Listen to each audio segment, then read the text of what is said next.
ವಿಜಯಪುರ ಜಿಲ್ಲೆಯ ಇಂಡಿ ತಾಲೂಕಿನ ರೋಡಗಿ ಗ್ರಾಮದ ಭೀಮಾ ನದಿ ಸಂಪೂರ್ಣವಾಗಿ ಬತ್ತಿ ಹೋಗಿದೆ. ಇದರಿಂದ ರೈತರ ಬೆಳೆಗಳು ಒಣಗುತ್ತಿದ್ದು ಕೃಷಿ ಚಟುವಟಿಕೆಗಳು ಸಂಕಷ್ಟಕ್ಕೆ ಸಿಲುಕಿವೆ. ಈ ಹಿನ್ನೆಲೆಯಲ್ಲಿ ಜೆಡಿಎಸ್ ಮುಖಂಡ ಬಿಡಿ ಪಾಟೀಲ್ ನೇತೃತ್ವದಲ್ಲಿ ಭೀಮಾ ನದಿಯ ದಡದಲ್ಲಿ ವಿಶೇಷ ಪೂಜೆ ಸಲ್ಲಿಸಿ ಶೀಘ್ರವೇ ನದಿಗೆ ನೀರು ಹರಿಯಲಿ ಅಂತ ಪ್ರಾರ್ಥನೆ ಮಾಡಲಾಯಿತು. ಈ ವೇಳೆ ಮಾತನಾಡಿದ ಬಿಡಿ ಪಾಟೀಲ್, ರೈತರ ಹಿತದೃಷ್ಟಿಯಿಂದ ಸರ್ಕಾರ ಕೂಡಲೇ ಭೀಮಾ ನದಿಗೆ ನೀರನ್ನ ಹರಿಸಬೇಕು.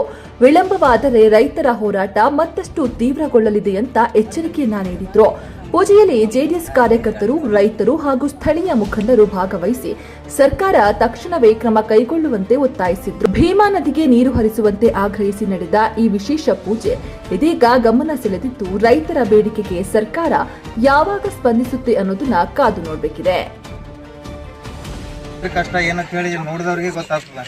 ಅಲ್ಲಿ ಕೆಲವೊಂದು ಜನ ನೋಡ್ಯಾರ ಬಿ ಅದನ್ನ ಕಣ್ಣಾರೆ ಸಹಿತ ನಮ್ಮ ನಿಖಿಲ್ ಕುಮಾರಸ್ವಾಮಿ ಬಂದ ಅದನ್ನ ವೀಕ್ಷಣೆ ಮಾಡಿ ಹೋಗ್ಯಾರ.